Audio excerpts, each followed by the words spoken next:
Hello everyone, it's the East Coast Economic Update for the 18th of February 2010. Just a couple items I'd like to share with you that I find very interesting. First, Walmart comes out with trailed sales results. Actually, it was a 1.6% drop in sales. Apparently people are buying less food and are not buying electronics or anything, which is very interesting since in January, around January 24th, and of course everything will be on my info box, they let go 11,000 people from their Sam's Club organization and closed a number of those stores, which is kind of amazing considering if you're poor or you're in a financial situation where you need food, you'd rather get it in bulk than go to Walmart and pick up individual items.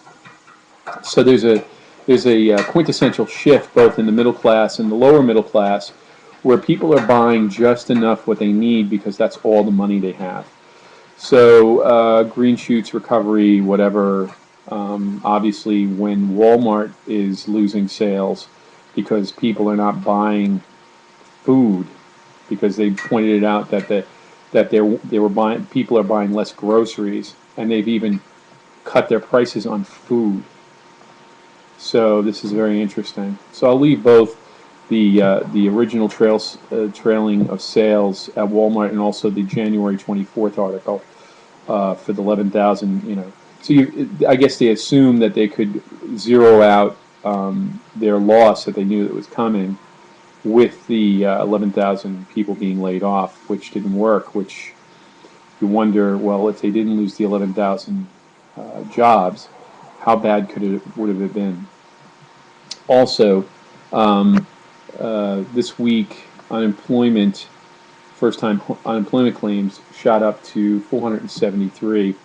The article points out that we're below 500, and then that's an indication that this is a first-time claims. We're below 500,000, and that means it's an indication that there's recovery.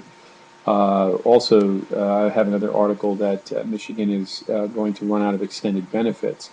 So this is not an indication of anything except that the number of people who are unemployed and have been unemployed for a long time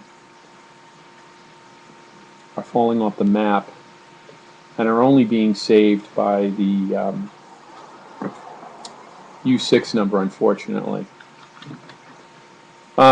People are just disappearing, and you're going to see probably, unless something radical happens, because they're going to keep twisting the numbers, unemployment rate's going to drop to 8%, maybe below 7.5%, but yet Walmart and these guys are going to start showing retail numbers that are not matching up with a quote-unquote recovery. This is the ultimate in jobless recovery, where the banks are making profits and people can't find jobs.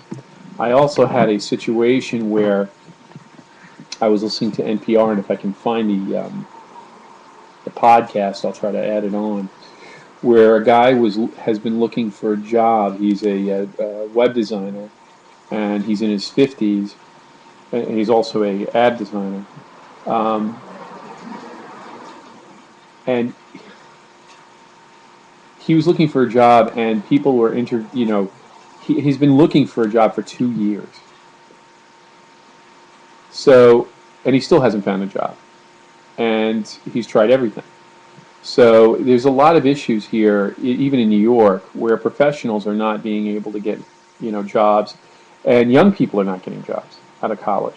We have a lot of people that I see that are walking the streets. It's completely anecdotal, but we are also been trolling. I've also been driving around and checking out the malls. I'm going to add an article that Carl Denninger said that he also went to a mall, and he said he could. What was the thing he said? He could fire a bazooka, and the only thing that he would have, the only thing that would be destroyed would be the luxury car that was at the other end of the mall, the interior of the mall. So these are situations where they're real, they're on the ground, and are not being reported. My suggestion to all of you, if you can, is to go to your local malls and maybe videotape it. On a day that you think that it should be busy. and see if it is. I mean, if it is, then that's a good indication, and that makes me happy because I'm a retailer. That gives me hope, and not the kind of hope that you get from Obama. I mean, real hope. So these are the things that are quite disturbing to me. Walmart, when the world's largest retailer loses 1.6% of its retail after laying off 11,000 employees and closing, I don't know how many stores, it's in the article. That's disturbing. That's super disturbing because how many other Sam's Clubs are there left, and how many people can they lay off? When they start laying off people at Walmart, you know the jig is up.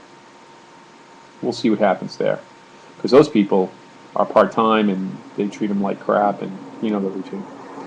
All right, folks, it's a short one, but I just wanted to share this with you. We're still cleaning up from the last snowstorm. So, you know, comment, keep me informed. Peace.